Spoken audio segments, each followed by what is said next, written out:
मानव शरीर अद्भुत जटिल प्रणाली है जिसे कार्य करने के लिए ऊर्जा की आवश्यकता होती है।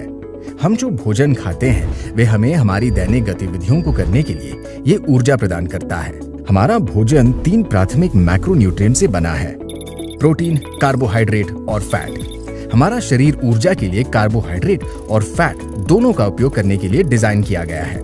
हम इन मैक्रोन्यूट्रिएंट्स के बीच स्विच करने की क्षमता को मेटाबॉलिक नम्यता कहते हैं। इस क्षमता ने हमें शान से पूरे इतिहास में सहायता की है।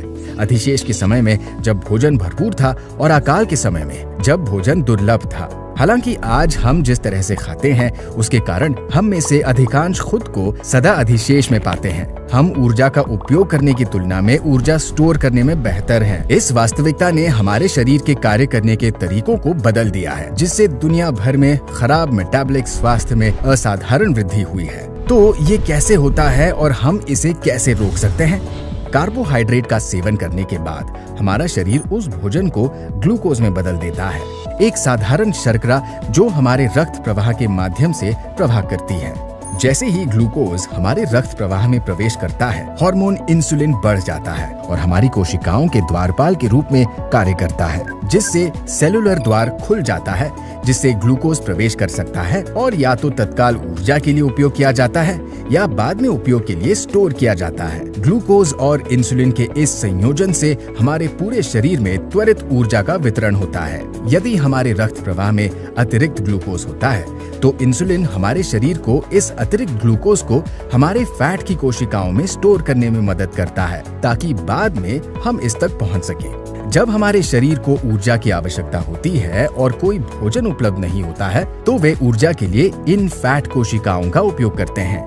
जब तक इंसुलिन का स्तर अधिक होता है तब तक स्टोर की गई ऊर्जा फैट की कोशिकाओं में बंद होती है।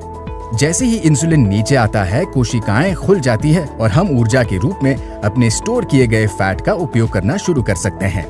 स्वस्थ मेटाबॉलिक नम्यता हमारे शरीर की निश्चित समय पर ऊर्जा के लिए ग्लूकोज का उपयोग करने की क्षमता पर आधारित है और दूसरे समय पर ऊर्जा के लिए फैट के उपयोग पर। जब हमारे पास इंसुलिन के स्तर में वृद्धि होती है तो हम ग्लूकोज के प्रदाह को फैट के प्रदाह में बदलने से रोकते हैं। यह वे दशा है जहाँ हमारी प्राकृतिक मेटाबॉलिक नम्यता भंग होती है। हमारे शरीर को अविरत ईंधन की जरूरत होती है। यदि हमारे रक्त प्रवाह में पूर्ण ग्लूकोज वितरित किया गया हो और स्टोर किए गए फैट से ऊर्जा इंसुलिन की उपस्थिति के कारण आसानी से सुलभ ना हो तो हम सुस्त, भूखा महसूस करने लगते हैं और अधिक भोजन की लालसा करने लगते हैं। तो हम फिर से खाते हैं और यदि भोजन में कार्बोहाइड्रेट अधिक है तो अधिक इंसुलिन का प्रवाह शुरू होता है। ऊर्जा की खपत और फिर से स्टोर होने का चक्र फिर से शुरू होता है। हमारा शरीर लगातार इंसुलिन में संतृप्त रहता है।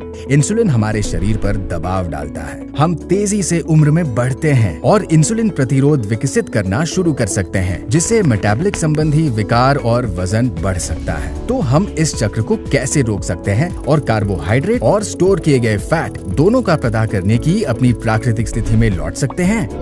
यूनिसिटी ने बेहतर मेटाबॉलिक स्वास्थ्य प्राप्त करने में हमारी मदद करने के लिए अध्ययन किया और उत्पादों का निर्माण किया है। कुछ सरल सिद्धांतों का पालन करके हम अपने अंदर मौजूद अतिरिक्त फैट तक पहुंचने और इसे ऊर्जा के लिए उपयोग करने और अपने संपूर्ण मेटाबॉलिक स्वास्थ्य में सुधार करने की क्षमता को बेहतर ढंग से सक्रिय कर सकते हैं। यूनिसिटी सिद्धांतों में शामिल है प्रोटीन को प्राथमिकता देना, फैट द्वारा तृप्त रहना और कार्बोहाइड्रेट को नियंत्रित करना। प्रोटीन स्वस्थ मांसपेशियों और हड्डी के निर्माण और रखरखाव में महत्वपूर्ण है और ज्यादातर लोग इसे पर्याप्त नहीं पाते हैं। अक्सर भूख और तृष्णा सबसे सुविचारित स्वास्थ्य योजनाओं को बिगाड़ देते हैं। फैट में इंसुलिन की प्रतिक्रिया भी नहीं होती और कार्बोहाइड्रेट की तुलना में अधिक धीरे धीरे पचता है। हमें लंबे समय तक पेट भरा महसूस करने में मदद करता है। कार्बोहाइड्रेट की खपत को सीमित करके और कम परिष्कृत कार्बोहाइड्रेट पर ध्यान केंद्रित करके हम इंसुलिन के स्तर को गिरने देते हैं। यह मेटाबॉलिक नम्यता को सक्षम करता है, जिससे हमारे शरीर को कार्य करने के लिए आवश्यक ऊर्जा प्रदान करने के लिए स्टोर किए गए फैट तक पहुंचने की अनुमति मिलती है। इन मुख्य सिद्धांतों का पालन करने के अलावा हमारे शरीर को इंसुलिन के स्तर को कम करने की अनुमति देने के लिए समय की आवश्यकता होती है। यूनिसिटी आंतरायिक उपवास के एक रूप को अनुशंसित करता है, जिसे हम 4-4-12 के रूप में संदर्भित करते हैं। ब्रेकफास्ट और लंच और डिनर के बीच 4 से 6 घंटे का इंतजार करके और डिनर और ब्रेकफास्ट के बीच 12 से 16 घंटे इंतजार करके साथ साथ बीच में स्नैक न खाने से हम अपने शरीर को फैट पैदा करने के जोन में जाने के लिए आवश्यक समय दे सकते हैं। फैट पैदा करने के जोन या FBZ वे समय है जहां इंसुलिन कम होता है और हमारे शरीर में स्टोर किए गए फैट का उपयोग होता है, न कि ग्लूकोज का ऊर्जा के लिए। लोग फैट पैदा करने वाले जोन में अपने समय को अधिकतम करने से कई लाभों का वर्णन करते हैं, जिसमें अस्वास्थ्यकर खाद्य पदार्थों के लिए कम तृष्णा, बेहतर ध्यान और एकाग्रता, अधिक मानसिक और शारीरिक ऊर्जा, त्वचा की दिखावट में सुधार और वजन और शरीर की संरचना में सुधार शामिल है।